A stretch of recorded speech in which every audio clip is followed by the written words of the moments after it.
वर्ष 1937 की बात है।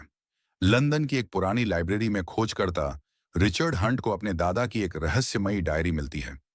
डायरी में एक फटा पुराना नक्शा होता है और नीचे हाथ से लिखा हुआ एक वाक्य, जहां सूर्य की पहली किरण शिखर को चूमे, वहीं काल की दरार खुले।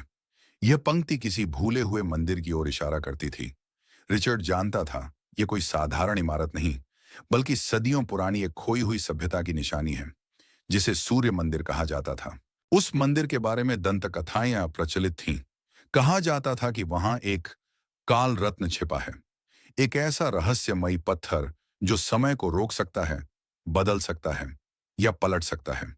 यह रत्न किसी भी साम्राज्य को अजेय बना सकता था, लेकिन साथ ही यह शापित भी था। रिचर्ड ने निर्णय लिया कि वह उस मंदिर को ढूंढेगा, अपने दादा के अधूरे मिशन को पूरा करेगा।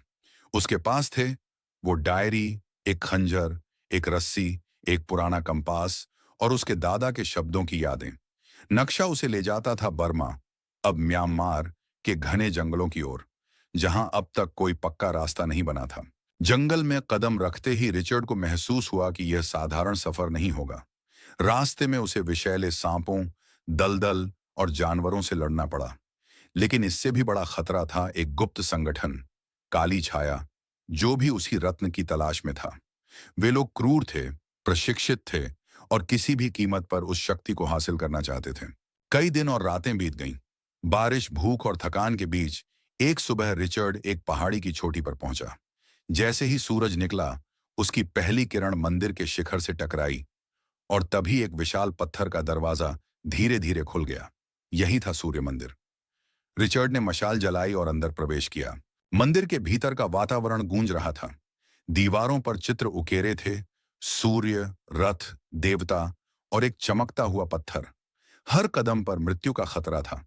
पत्थरों पर चलने की विशेष प्रणाली, जमीन में छुपे तीरों वाले जाल और शिलालेख जो चेतावनी देते थे। जो समय रिचर्ड ने अपने दिमाग और धैर्य से रास्ता पार किया, अंत में वह पहुंचा मंदिर के भीतर सबसे गहरे कक्ष में, जहां एक पत्थर के आधार पर रखा था वह चमकता हुआ नीला रत्न, काल रत्न।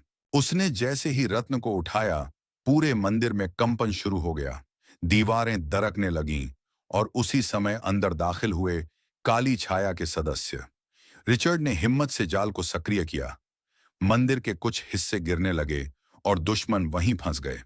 आखिरी बार पीछे मुड़कर देखे बिना रिचर्ड मंदिर से बाहर निकल आया और मंदिर मानो अपनी आखिरी सांस लेकर ध्वस्त हो गया।